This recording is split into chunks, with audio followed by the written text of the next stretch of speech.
Okay, if you're having any problems with the motor, we can look at changing the core of the motor. So in this video, we'll do a step-by-step on how to go about doing that.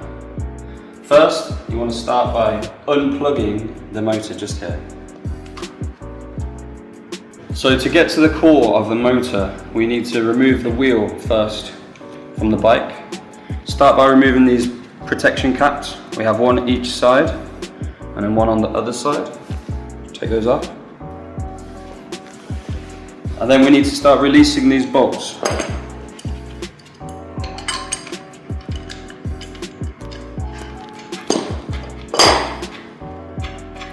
There's one this side and then we have the other side as well. And just keep that with the wire. Okay, just release off the chain, loosen off the chain like this, and then we can just pull out the wheel. And that will give us the room to get to the core of the motor.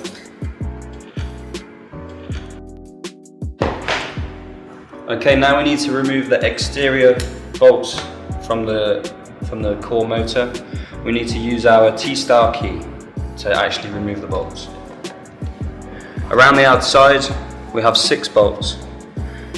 They can be a little bit tough to try and remove, so you have to use your muscles.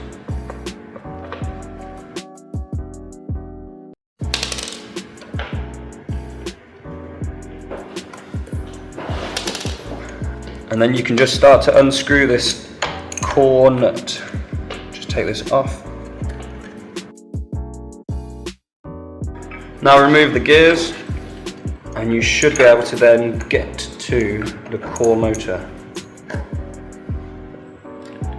There we go. Now this is the part that we want to change, just here. Okay, here we have the new motor, and we can remove the screw the same way as the last one and insert into the bike. On the outside, the same again, you need to use your T-torque wrench.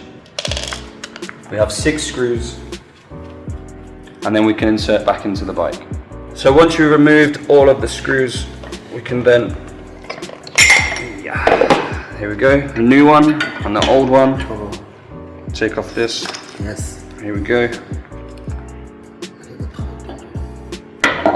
And insert that back into the bike hub.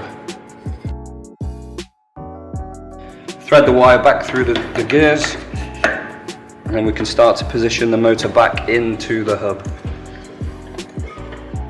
So now you've taken out the motor and replaced it, we can start to reinsert the screws.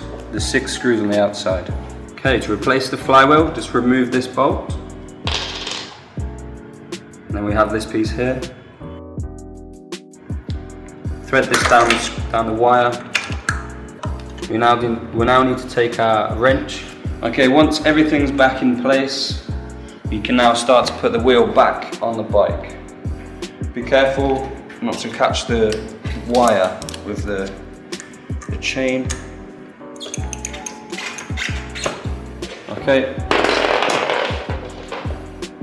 Start putting the nuts back on. Tighten those up nice and tight.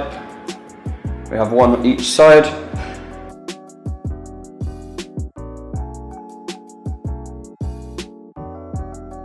Okay, when you've finished everything up, you can put the covers back on, thread through the wire, just put that back on there, and then we can plug the motor back into the controller.